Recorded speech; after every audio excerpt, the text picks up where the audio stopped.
தேவனுக்கே மகிமை உண்டாவதாக. இன்றைய தியானம் 3 அறிவுரைகள். வேதப்பாடம் மத்தேயு 6வது அதிகாரம் 1 முதல் 17 வசனங்கள் வரை. முதலாவது, நீயோ தர்மம் செய்யும் பொழுது உன் தர்மம் அந்தரங்கமாய் இருப்பதற்கு உன் வலது கை செய்கிறதை உன் இடது கை அறியாதிருக்க கடவது.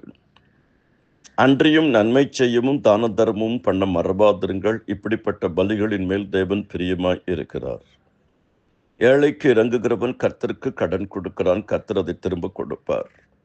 கருணை கண்ணன் ஆசீர்வதிக்கப்படுவான். உதார குணமுள்ள ஆத்துமா செழிக்கும்.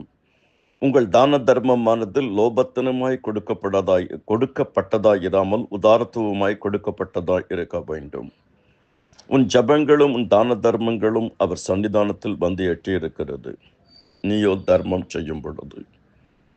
இரண்டாவது, நீயோ ஜபம் பண்ணும் பொழுது. மத்தேயு 6:6. நீயோ ஜபம் பண்ணும் பொழுது உன் அறை வீட்டுக்குள் பிரவேசித்து உன் கதவை பூட்டி அந்தரங்கத்தில் இருக்கிற உன் பிதாவை நோக்கி ஜபம் பண்ணு. அப்பொழுது அந்தரங்கத்தில் பார்க்கிற உன் பிதா உனக்கு வெளியரங்கமாய் உனக்கு பலன் அளிப்பார்.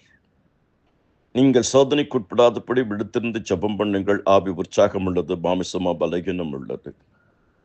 மூன்றாவது, நீயோ உபவாசிக்கும் பொழுது இந்த உபவாசம் மனுஷர்களுக்கு காணப்படாமல் அந்தரங்கத்தில் இருக்கிற உன் பிதாவுக்கு காணப்படும்படியாக உன் தலைக்கு எண்ணெய் பூசி உன் முகத்தை கழுவு. அந்தரங்கத்தில் பார்க்கிற உன் பிதா உனக்கு வெளியரங்கமாய் பலன் அளிப்பார். இவ்வகை ஜாதி பிசாசு ஜபத்தினாலும் மற்றும் உபவாசத்தினாலும் என்று வேறு விதத்தினாலும் புறப்பட்டு போகாது. ஏசாயா 58:7 உகந்த உபவாசம்.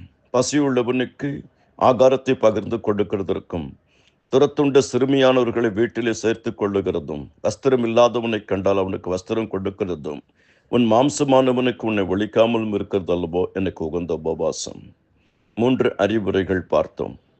நீ தர்மம் செய்யும் பொழுது, நீ ஜபம் பண்ணும் பொழுது, நீயோ உபவாசிக்கும் பொழுது. கர்த்தர் தாமே உங்கள் ஒவ்வொருவரையும் அபரிமிதமாக ஆசீர்வதிப்பாராக. ஆமென்.